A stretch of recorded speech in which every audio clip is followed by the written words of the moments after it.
Wally Smith just wants to make things right. As simple as that. It's just not right. And if there's something that we can do as a group to fix it, I think that's what we should do. Smith is a military veteran from Northbridge, Massachusetts. I was in the Navy from 1969 to 1973, and I got out, and then I went in the Navy Reserve from 78 to 80, and then I went in the National Guard in 1990 for a year. And where are we? We are in Pine Grove Cemetery. In 2022, Smith and several fellow veterans made a discovery in their town's cemeteries. Many veterans' grave sites are unmarked. The more we looked, the more unmarked veterans' graves we found. The more we realized that there's so many in this town alone, and there's 14 cemeteries in this town. When you're talking 20, 30, 40 markers in one cemetery, that's a big number. Smith and a team of volunteers are now marking these grave sites themselves.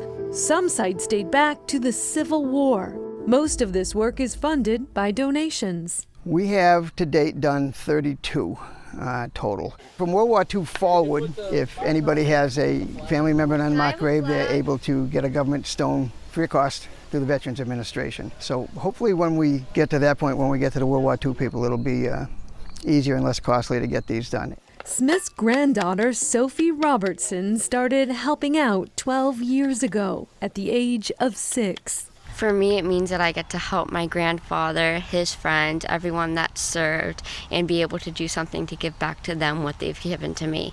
Unearthing information about these veterans is time-consuming, says Navy veteran Mike DeFazio. So we did a lot of work to survey the cemetery, to research the different veterans within it. I found quite a bit of information on these Civil War soldiers that you would never think is available. Unmarked veterans' graves are not uncommon, says Smith. Up until World War II, it was pretty tough to get paper records for people that were in the service, so I'm guessing that either family members weren't aware that they could get military markers or they didn't offer them back then. The gravesite of Barbara Lash's father was missing a military marker. Edward W. Wallace, Tech 5, United States Army, World War II, born December 20th, 1925. Passed away July 21st, 2011, Bronze Star Medal. You're proud of him. I miss him so much. Lash's father was only 17 years old when he enlisted. But this is my dad. This is a Memorial Day parade, and every single parade he marched in it, and when he could no longer walk, they put him in a convertible and he would ride. But he came back a decorated veteran. He did some amazing things, but my dad could never really talk about it because he saw so much horrific atrocities. He just had a work ethic and an ethic about humanity that I don't think he otherwise would have gotten had he not served in the service.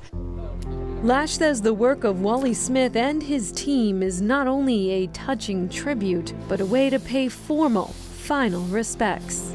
We were very honored that they were going to do this for my dad and all the veterans who so rightly deserve this. This is our history, and it's very important that people know what our forefathers did for our country, for our democracy. Now, and as Nicole mentioned, Wally Smith and his team say that unmarked veterans' graves are really everywhere, not just Northbridge. Right. They're really hopeful that volunteers in other cities and towns will start their own initiatives, do their own research, mark the graves as they find them.